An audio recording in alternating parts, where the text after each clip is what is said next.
Hey guys, how are you? Welcome back to my channel. This is Reading Addict. Let's talk about my addiction then. So in this video, I will talk about something that I just remembered. A few months back, I read The Demons or The Possessed by Fyodor Dostoevsky. So in that novel, there are many interesting characters, like one of the legend characters is Stavrogin, and then Peter Verhovensky, Stefan Trifonovich. But here in this video, I will talk about a character who is not that much famous, but he has become famous in the book because of his ideas, because of his theories. So the name of that character is Shigalov. Shigalov.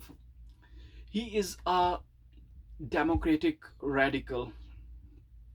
He has written a theory, and the name of this theory is theory of equality. The purpose of this theory is to bring equality in the society, and second purpose is to bring the earthly paradise on the earth.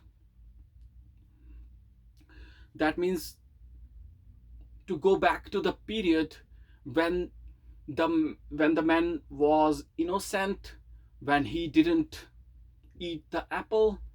So bringing that form of mankind into reality, this is the dream of this theory. Shigalov says that as his theory is very extensive, he has to at least deliver 10 lectures or 10 meetings in order to expound this theory, because he says that in just one meeting it is very difficult to present all his ideas. He is a very perplexed personality, and he says that in his theory, when he starts, the original idea is unlimited freedom for the masses.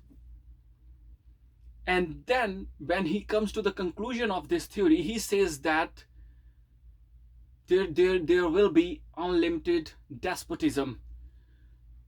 So what happens in this theory is that, this is the broad outline of this theory.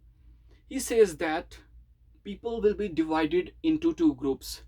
One group will be having 1/10 of the total population, and they will have absolute liberty.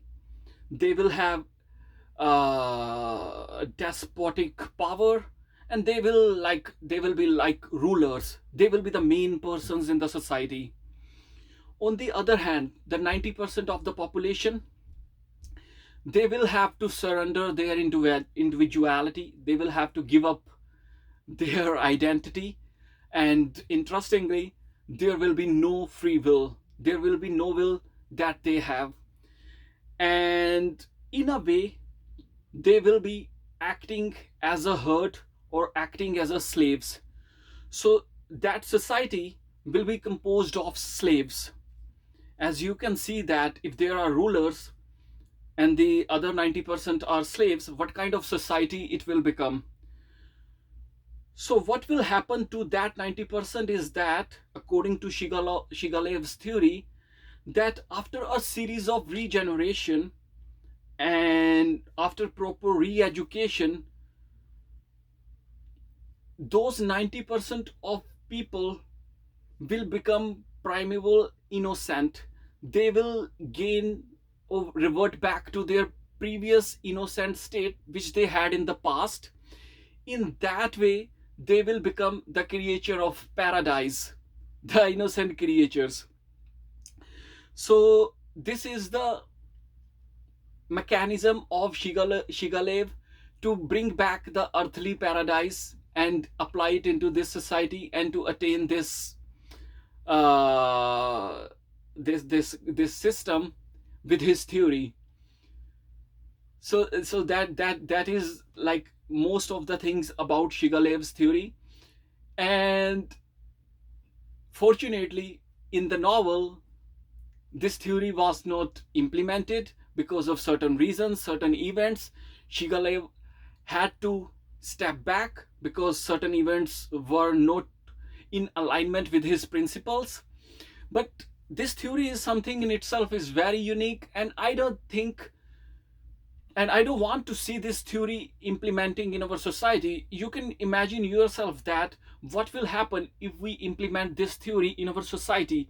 That will be like going back to, ancient ages, and there will be no free will, and there will be no growth, intellectual growth, or physical growth or mental growth.